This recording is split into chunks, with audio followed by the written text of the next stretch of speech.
Welcome to Parev-TV. Today we have an exciting video to share with you of an interview we had with two fine Armenian energetic individuals, Raymond Nazlumian and Lori Dabagian.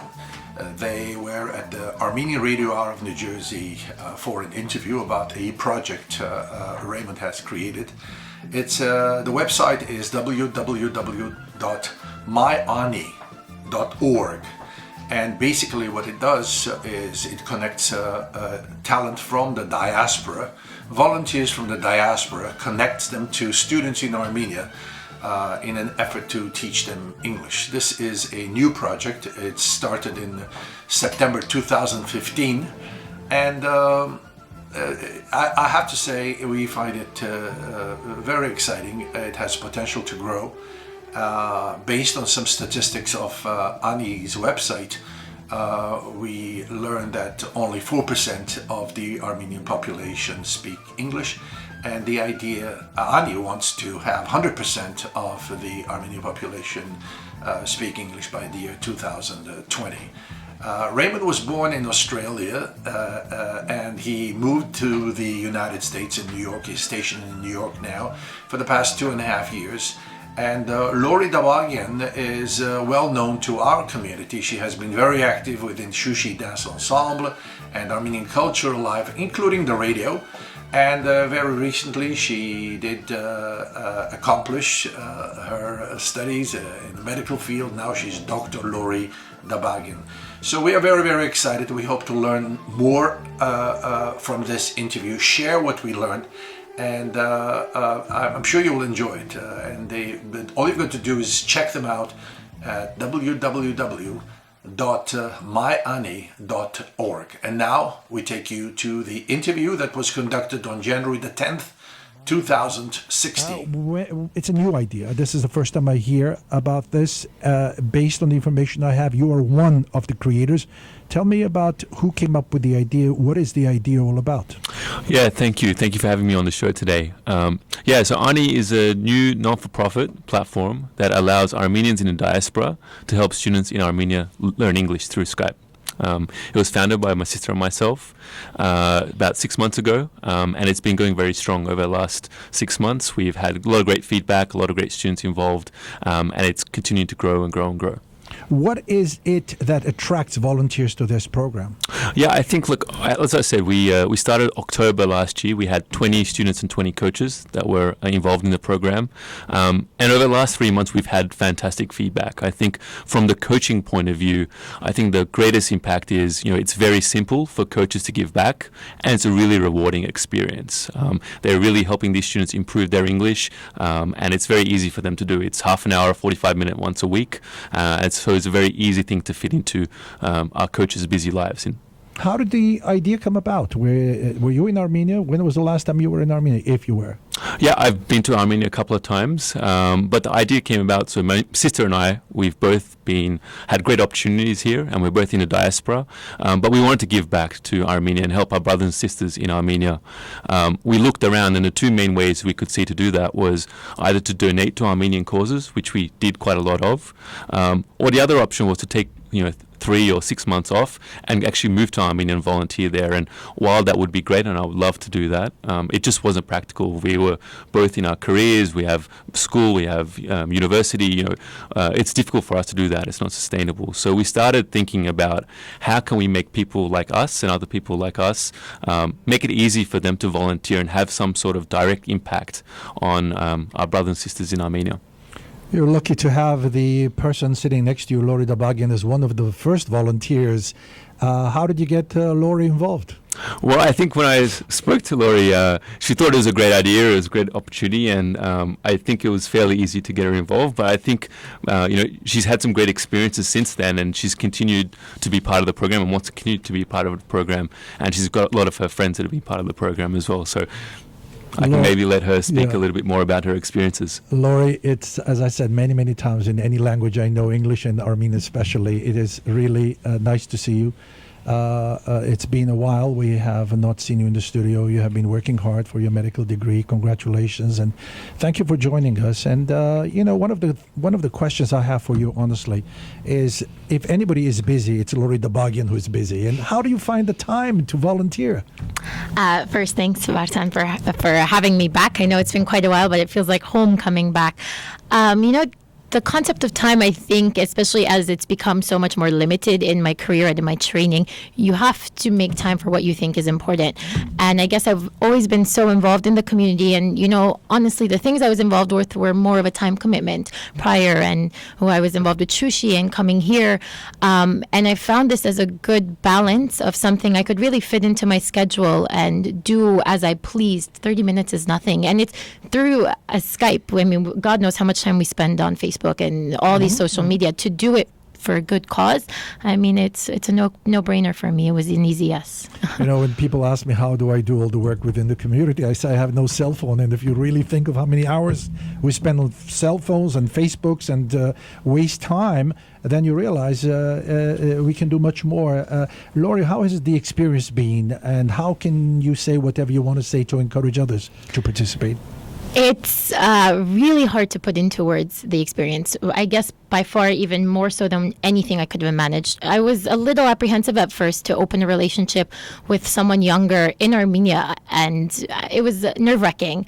From the day one, I think we were the ANI group does great to match coaches with their students.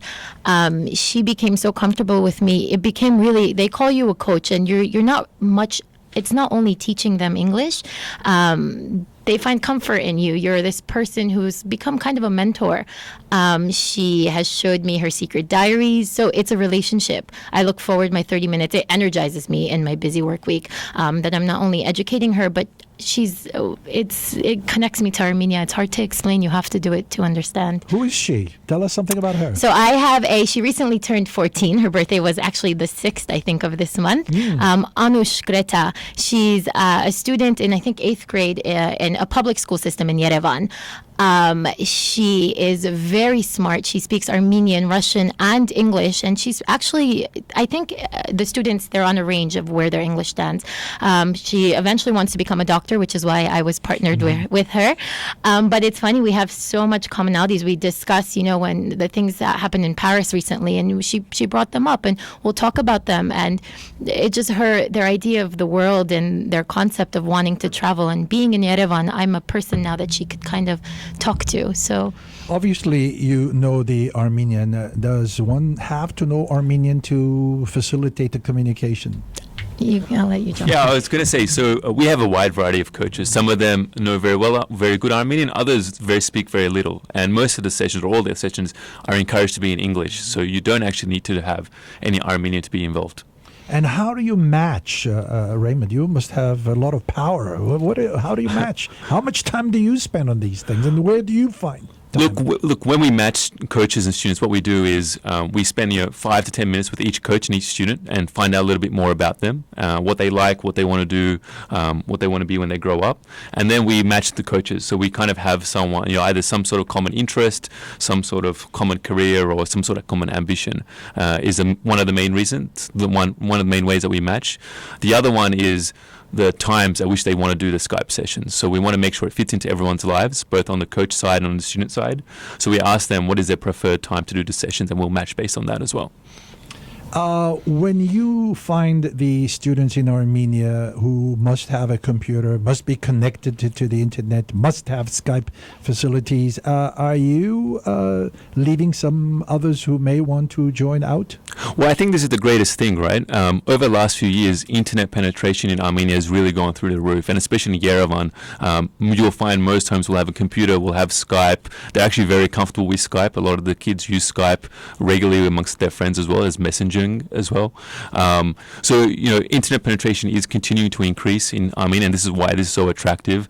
And I guess the next step would be going out to some of the rural areas as well, right? And as internet penetration continues there as well, that's where we see some of the next steps. So organizations like COAF that work in those regional areas where we see great expansion opportunities as well over the next few years.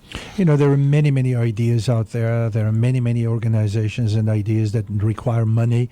In this project, project, there's not too much money involved. And if there is any need, what kind of needs do you have?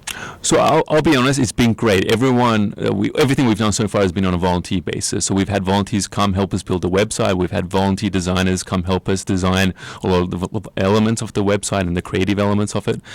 My sister and I volunteer all of our time. So it's based on volunteers, but it's also based on being really easy as well to do. So to try and limit the amount of time required as well. Raymond Nazlumian, where were you born? Tell us something about yourself. So I was born in Sydney, Australia. My parents migrated there from Iran, and I've grown up there, lived there for my whole life. I went to Saturday school, Armenian Saturday school, and I moved to New York about 2.5 years ago. And what do you do in New York? I'm a management consultant. I live in New York.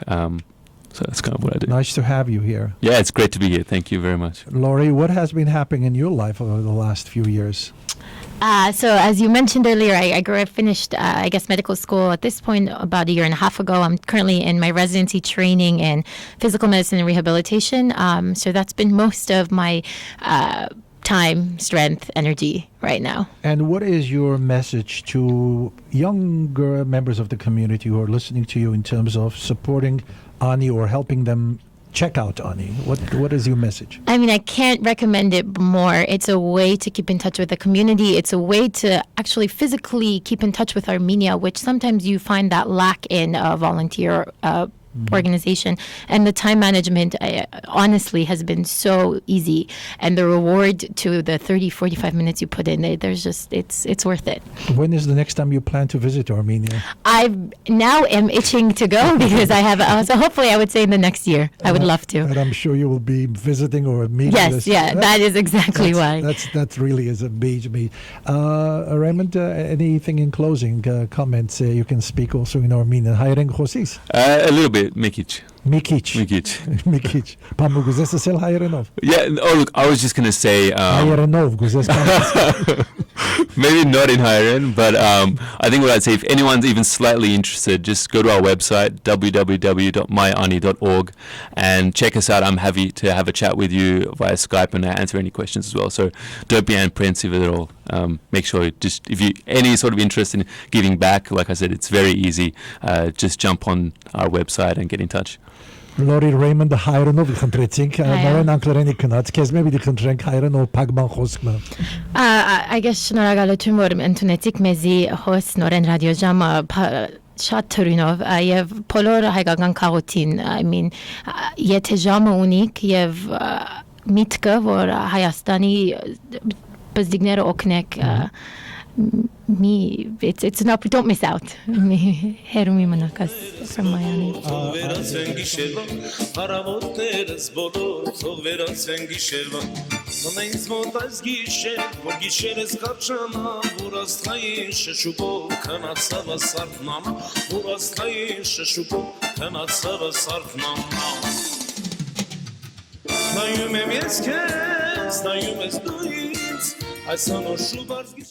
Silmek bekliyoruz, silmek bekliyoruz, silmek.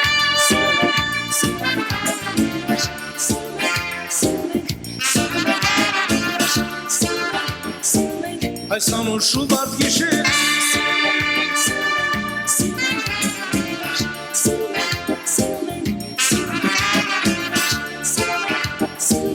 Ay sanur Şubat gişe.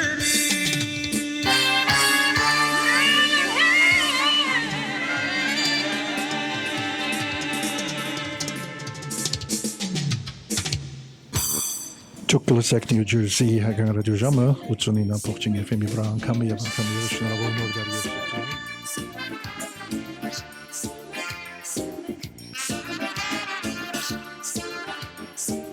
Այս անոր շուբատ գիշեր